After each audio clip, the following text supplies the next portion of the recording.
বাজার বলুন, পরিবহন বলুন,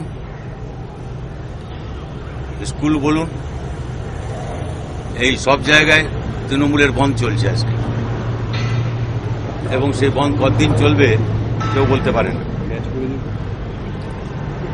আমি খুব নিশ্চিত যে সেদিন বেশি দূরে নেই যখন তৃণমূল ব্লকে ব্লকে বন্ধ থাকবে, জেলায় বন্ধ থাকবে, এবং তারপরে মুখ্যমন্ত্রী রাজ্যে বন্ধ থাকবে।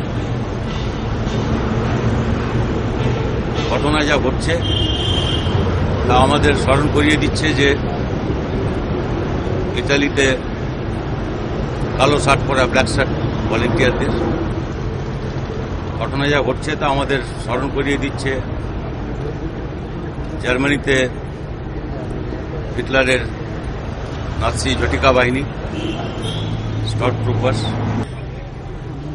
যাদের দোকান কাটা তারা অন্যদের দুটো কান সস্থানে থাকুক এটা সহ্য করতে পারে না, বোঝা যাচ্ছে।